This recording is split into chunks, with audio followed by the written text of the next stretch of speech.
Prajagalam వినిపించేందుకు press club కార్యాలయం ఎంతో అవసరమని డాక్యుమెంట్స్ అసోసియేషన్ నగర అధ్యక్షులు చందు తెలిపారు.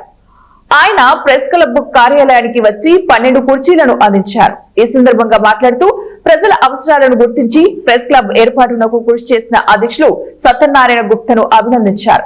కర్నూలు నగరంలో ప్రజా సంఘాలు, వివిధ రాజకీయ పార్టీ నాయకులు, వివిధ వర్గాల వారు తమ సమస్యలను ప్రభుత్వానికి చెప్పుకునేందుకు వేదిక లేకపోవడం బాధాకరమైన విషయమన్నారు.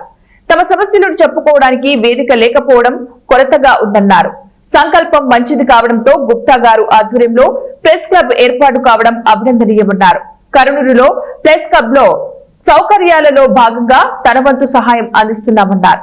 ఈ సందర్భంగా ప్రెస్ క్లబ్ అధ్యక్షులు కొత్తూరు సత్యనారాయణ గుప్తా మాట్లాడుతూ ప్రెస్ క్లబ్ కార్యాలయానికి కావలసిన అన్ని సౌకర్యాలకు కల్పించేందుకు దాతలు ముందుకు రావడం, ముఖ్యంగా స్వచ్ఛందంగా రావడం అభినందనీయమన్నారు.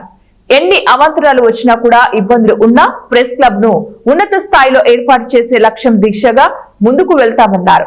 ఇందుకు ప్రభుత్వ, జిల్లా ఉన్నతాధికారుల సహకారం ఎంతో అవసరమన్నారు. ఈ సమావేశంలో సీనియర్ ఫోటోగ్రాఫర్ కరణ్, పాత్రికేయుడు చంద్రశేఖర్ పాల్గొన్నారు. కొందరికి లక్ష్యాలు ఉంటాయి. ఆ లక్ష్యాలలో లక్ష్య సాధనలో భాగంగా మన సత్యనారాయణ గుప్తా గారు ప్రెస్ క్లబ్ ఏర్పాటు చేయడానికి ఒక లక్ష్యాన్ని ఏర్పరచుకున్నారు. ప్రజలకు ఎన్నో సమస్యలు ఉన్నాయి, చెప్పుకోవడానికి వేదిక అనేది లేదు. ఒక ప్రెస్ క్లబ్ ఏర్పాటు చేసి ప్రజల గొంతుకను ప్రపంచానికి చాటి చెప్పాలన్న ఆలోచనతో ఈ ప్రెస్ క్లబ్ ఏర్పాటు చేశారు. ఇందుకు సహాయంగా నేను వచ్చేసి ఒక 12 కుర్చీలు డొనేట్ చేశాను. మరి కొంతమంది సహాయం చేసి ఈ ప్రెస్ క్లబ్ను దిగుదలాభివృద్ధి చెందాలని చెప్పి కోరుకుంటున్నాను. ఈ అవకాశం ఇచ్చిన సత్యనారాయణ గుప్తాకు, మీడియా మిత్రులకు ధన్యవాదాలు తెలియజేస్తూ సెలవు తీసుకుంటున్నాను. ప్రతి ఒక్కరికి కూడా లక్ష్యం అనేది ఉంటుంది. లక్ష్యం ఉన్నా సహకరించే వాళ్ళు లేకపోతే ఇబ్బంది అవుతుంది.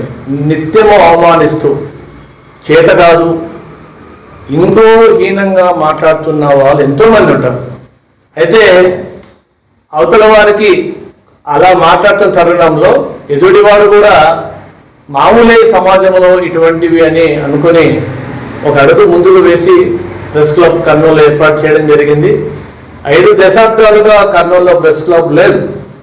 మరి కోట్ల విజయభాస్కర్ రెడ్డి గారు, దామోదర సంజయ్ గారు లాంటి వాళ్ళు నీతివంతులు, వంతులైన నాయకులు ఈ జిల్లాలో ఉండి కర్నూలులో ఒక శాశ్వతమైన ప్రెస్ క్లబ్ లేకపోవడం అనేది చాలా బాధాకర విషయం. కాబట్టి నేను ఎన్నో యూనియన్లో ఉన్నప్పటికీ ఆ యూనియన్ చెప్పిన విధానాలకు ఉండాల్సి వచ్చింది. అయితే ఇప్పుడు నేను అన్ని యూనియన్ నుంచి వర్క్ చేశాను, ఇప్పుడు బయటపడ్డాను. ఇప్పుడు ఏ యూనియన్ సంబంధం లేకుండా అన్ని యూనియన్లు కలుపుతూ ఒక ప్రెస్ క్లబ్ కర్నూలు ఏర్పాటు చేయడం జరిగింది.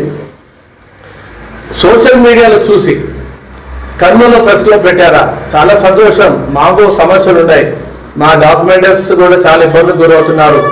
ఇన్ని బీసీ సంఘాలు, ఎస్సీ సంఘాలు చాలా మంది కూడా వస్తున్నారు, ఫోన్లు చేస్తున్నారు. త్వరలో ఈ ప్రెస్ క్లబ్లో అన్ని హంగులతో కార్యాలయం ప్రారంభమవుతుంది. మాకు ముఖ్యంగా ఏంటంటే విద్యుత్ సౌకర్యం ఒకవైపు ఉండింది సమస్య, అది తీరిన తరుణంలో మళ్ళీ కూర్చోవడానికి కుర్చీలు లేవు.